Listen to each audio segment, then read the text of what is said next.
তোমাদের পরীক্ষার রেজাল্ট সার্বিক মূল্যায়নটা ঠিক কি রকম হচ্ছে, গ্রেস মার্ক কি আদেও দেওয়া হচ্ছে, তোমাদের পাস মার্ক কততে, বেস্ট 5 ফ্যাক্টর আসলে তাহলে কি, কোন কোন ওয়েবসাইট থেকে পারবে তোমরা তোমাদের নিজেদের রেজাল্ট বাড়িতে বসেই দেখতে, আদৌ কি সংসদ থেকে সেই রকম কোনো ওয়েবসাইটের অ্যাড্রেস দেওয়া হয়েছে বা কোনো অ্যাপসের তথ্য সেটা কি প্রদান করা হয়েছে, এই সমস্ত খুঁটিনাটি বিষয় তোমাদেরকে জানিয়ে দেব আজকের এই ভিডিওতে। প্রিয় ছাত্রছাত্রীরা, তোমরা যারা উচ্চ মাধ্যমিক পরীক্ষা দিয়ে দিয়েছো তোমাদের রেজাল্ট কিন্তু একেবারে সম্মুখ দ্বারে বলা যায়। হ্যাঁ, তোমাদের যে রেজাল্ট আউটের দিনক্ষণ ঘোষণা হয়ে গেছে সেটা তো শিক্ষা সংসদের তরফ থেকে যেদিনই নোটিফিকেশন আকারে বিজ্ঞপ্তি আকারে যেদিনই প্রকাশিত হয়েছে সেই দিনই কিন্তু আমি তোমাদেরকে জানিয়ে দিয়েছিলাম। নোটিফিকেশনটা সম্পূর্ণটা তোমাদেরকে পরিষ্কার করে বুঝিয়ে দেওয়ার চেষ্টা করেছি। সেখানে কি বলা আছে, কবে তোমাদের রেজাল্ট আউট হচ্ছে, তোমরা কবে মার্কশিট বা সার্টিফিকেট হাতে পাচ্ছ, সমস্ত কিছু তথ্যই কিন্তু তোমাদের জানিয়ে দিয়েছিলাম। সেই সময় কিন্তু শিক্ষা সংসদের তরফ থেকে তোমাদের রেজাল্ট দেখার জন্য অনলাইনে তোমরা যে রেজাল্ট দেখবে তার জন্য কোনো ওয়েবসাইট অ্যাড্রেস বলে দেওয়া ছিল না। ওখানে বিজ্ঞপ্তিতে এটাই বলা ছিল যে খুব তাড়াতাড়ি সেটা পাবলিশ করে দেওয়া হবে, যে কোথা থেকে তোমরা জানতে পারবে।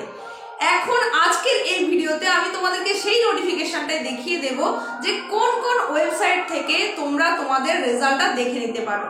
এখানে দেখো, তোমরা সেই নোটিফিকেশনটা দেখতে পাচ্ছ। এখানে পরিষ্কার করে বলা আছে 13টা ওয়েবসাইট অ্যাড্রেসের কথা শিক্ষা সংসদের তরফ থেকে জানিয়ে দেওয়া হয়েছে, যেই ওয়েবসাইট থেকে তোমরা তোমাদের বাড়িতে বসেই নিজের নিজের রেজাল্ট অনলাইনে চেক করে নিতে পারবে।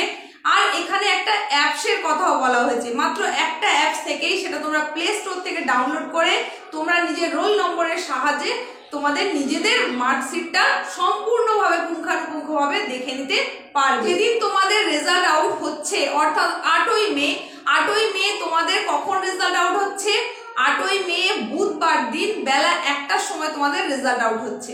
ওই দিনই তোমরা বিকেলে অর্থাৎ 3টে থেকে 2 ঘন্টা ঠিক পরে আর তোমরা 3টে থেকে ওয়েবসাইট অ্যাড্রেসগুলোর মাধ্যমে বা অ্যাপসের মাধ্যমে নিজের নিজের রেজাল্ট বাড়িতে বসেই কিন্তু দেখে নিতে পারবে অনলাইনের মাধ্যমে।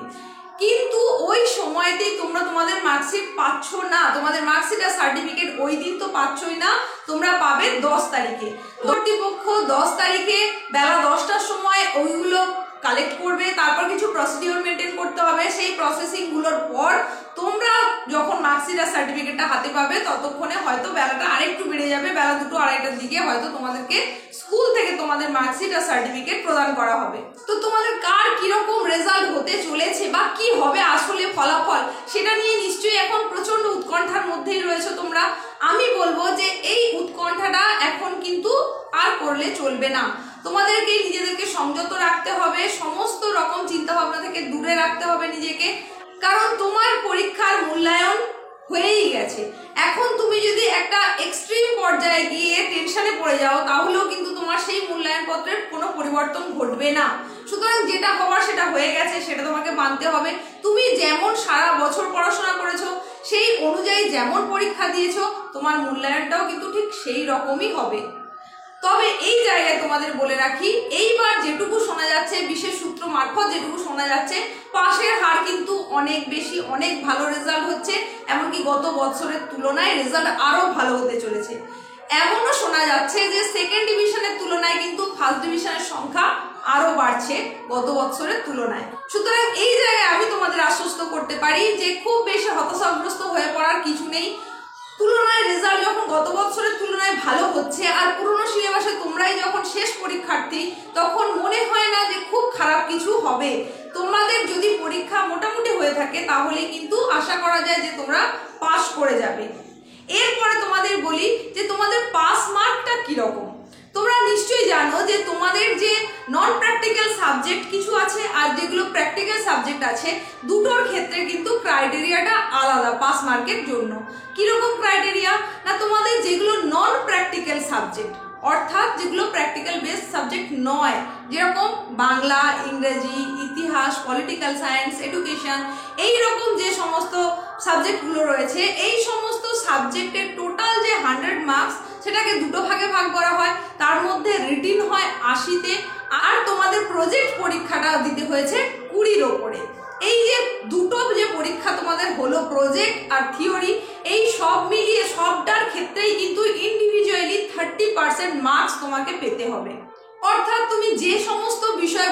80 পরীক্ষা দিয়েছো সেখানে তার 30% অর্থাৎ 24 মার্ক তোমাকে লেখা পরীক্ষায় পেতে হবে, আর প্রজেক্টে তোমাকে পেতে হবে 6। তোমাকে 20-র মধ্যে সেখানে 30% মার্কস মানে 6 পেতে হবে। এই 24 আর 6 ইন্ডিভিজুয়ালি যদি তুমি পাও কোনো সাবজেক্টে, তবেই কিন্তু সেই সাবজেক্টে তুমি পাস করেছো বলে গণ্য হবে। হয়তো কোনো একটা সাবজেক্টে তুমি প্রজেক্ট জমা দাওনি, তাহলেও কিন্তু তুমি অকৃতকার্য বলে পরিগণিত হবে। আবার হয়তো প্রজেক্ট দিয়েছো কিন্তু 6-এর কম মার্কস পেয়েছো, এইদিকে রিটিনে অনেক বেশি নাম্বার পেয়েছো, হয়তো 40-45 নাম্বার পেয়েছো, তাহলেও কি তুমি পাস? না, তোমাকে দুটো সাবজেক্টের মানে দুটো বিষয়ের ক্ষেত্রেই, থিওরি প্লাস প্রজেক্ট দুটোর ক্ষেত্রেই কিন্তু ইন্ডিভিজুয়ালি তোমাকে 30% মার্কস পেতেই হবে, এটা বাধ্যতামূলক। আর যেগুলো প্র্যাকটিক্যাল বেসড সাবজেক্ট, সেই সাবজেক্টগুলো যেমন geography, computer science, biology, chemistry, physics, এই সমস্ত সাবজেক্টগুলোর ক্ষেত্রে কি হয়, এক্ষেত্রে রিটিন পরীক্ষাটা হয় 70 মার্কের ওপর আর প্র্যাকটিক্যাল পরীক্ষাটা হয় 30 মার্কের ওপর। এই 70 মার্কের 30% মানে ওখানে পেতে হবে 21, আর প্র্যাকটিক্যালের 30 নম্বরের মধ্যে 30% মানে পেতে হবে 9। ইন্ডিভিজুয়ালি এই 21 আর 9 মিলিয়ে 30 পেলে তবেই কিন্তু সেই সাবজেক্টে পাস বলে গণ্য হবে, নতুবা নয়। এখানে যদি তুমি প্র্যাকটিক্যাল পরীক্ষায় 9-এর কম কিছু পাও, তাহলেও যেমন তুমি পাস করতে পারবে না, তেমনি যদি প্র্যাকটিক্যাল পরীক্ষাটা কোনো কারণে না দিয়ে থাকো তাহলে তুমি অকৃতকার্য হয়ে গেলে। আবার থিওরির ক্ষেত্রেও সেই একই কথা, তুমি থিওরিতে হয়তো একটু কম পেয়ে গেছো কিন্তু প্র্যাকটিক্যালে অনেকটা বেশি নম্বর পেয়ে গেছো, দুটোই মিলিয়ে তুমি ভাবছো যে টোটাল তোমার 30 হয়ে যাচ্ছে, তাহলে তো নিশ্চয়ই আমি পাস। এক্ষেত্রেও না, তোমাকে দুটোই মিলিয়েই কিন্তু একটা 21 অবশ্যই হতে হবে, 21 বা তার অ্যাভাব হতে হবে, আর একটা তোমাকে 9 বা তার অ্যাভাব হতে হবে। এইভাবে যদি তুমি মার্কস পেয়ে থাকো তবেই কিন্তু তোমার সেটা হলো পাস মার্ক। তোমাদের গ্রেস মার্কের ধারণাটা দেওয়ার আগে তোমাদের একটু বলি, তোমাদের যে মূল্যায়ন পত্র হচ্ছে, যে মার্কশিট বানানো হচ্ছে, সেই মার্কশিটে কিন্তু তোমরা যে মার্কশিটটা পাবে সেখানে তোমরা যদি 6টা সাবজেক্টের উপরেও পরীক্ষা দিয়ে থাকো, অর্থাৎ দুটো ল্যাঙ্গুয়েজ সাবজেক্ট মানে তোমার হচ্ছে কম্পালসারি সাবজেক্টের দুটো, আর তোমার ইলেকটিভ সাবজেক্ট সেখানে তুমি 3টে দিয়েছো, আর একটা যেটা 6th সাবজেক্ট হিসাবে দিয়েছো, যেটাকে অনেকে 4th সাবজেক্টও বলে থাকে। এই সাবজেক্টগুলোর ওপর যখন তুমি 6টার ওপর পরীক্ষা দিয়েছো, তাহলে তোমার 600-র ওপরেই কি মূল্যায়ন পত্রটা তৈরি হচ্ছে বা মার্কশিটটা তৈরি হচ্ছে? আমি বলছি না।